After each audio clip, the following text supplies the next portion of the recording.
বাগেরহাটের কচুয়া উপজেলার বাথাল বাজার ভোরের আলো ফুটতেই ক্রেতা বিক্রেতার দর কষাকষিতে মুখর জেলার অন্যতম বড় এ সুপারির হাট।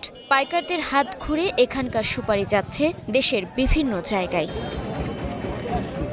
ব্যবসায়ীরা বলছেন, গেল কয়েক বছরের মতো এবারও বাম্পার ফলন হয়েছে সুপারির। তবে বড় মুকামে চাহিদা কম থাকায় দাম তলানিতে, তাই ভারী হচ্ছে লোকসানের বোঝা। আমরা 400, 450, 500, কয়েকদিন আগে 600, 700 টাকা তো আমরা খরিদ করছি।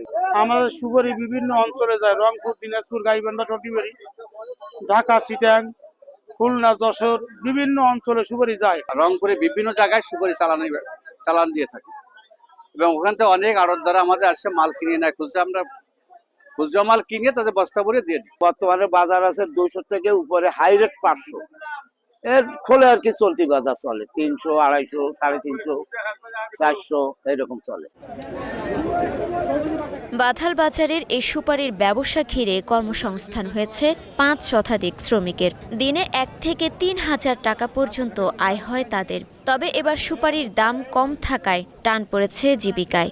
যখন পুরো আমদানি হয় চাষি দাম পায় না, চাষি ক্ষতিগ্রস্ত হয়, চাষি বিপদে পড়ে যায়। আর যখন মাল থাকে না তখন অনেক দাম বেশি বেড়ে যায়। এর কারণ কি আমরা এটি বুঝি না। বড় সুপারি এটা আজকে বিক্রি করছি 600 টাকা দর। এটা আগে 3-4 হাট আগে বিক্রি করছি 800 টাকা, 700, 750, 800 টাকা বিক্রি করছি। এখন 100 টাকা কম, 100-150 টাকা কমছে। গতবার এসছে পুরীতে 150 টাকা, 100 টাকা, 50 টাকা কম এবছর। এই জায়গায় আমাদের আপনার দিন মজুরি না, আমরা প্রোডাকশন হিসেবে পাই।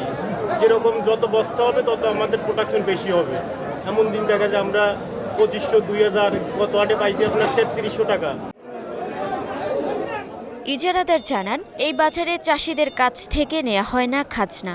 এই সুপারি অনেক বিগত দিনের চাইতে দ্বিগুণ বাজারে আমদানি হচ্ছে এবং সেক্ষেত্রে আমরা চেষ্টা করতেছি সর্বপ্রকার সহযোগিতা করার, চাষিদের সহ বড় বড় ব্যবসায়ী যারা আছে তাদেরকেও তাদের সর্বপ্রকার নিরাপত্তা দেওয়ার চেষ্টা করছি। কিন্তু জায়গা সংকট, রাস্তার সংকট, যেটা আমাদের কাছে এখন যে সুপারি রাখার মতো জায়গাও বাজারে জায়গার খুব সংকট হচ্ছে, যে কারণে আমাদের একটু সমস্যা হচ্ছে।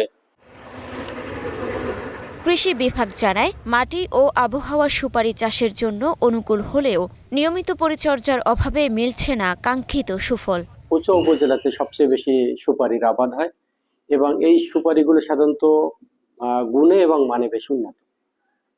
চাষিরা বেশ লাভবান হচ্ছে, সুপারির ফলনও ভালো। কিন্তু আমরা সরেজমিনে পরিদর্শন করে দেখছি যে আসলে কৃষক যারা আছে তারা এই গাছের যে পরিচর্যা, সেই পরিচর্যাটা তারা ঠিক মতো করে না।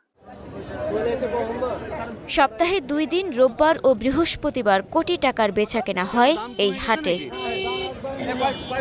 Desk report, star news.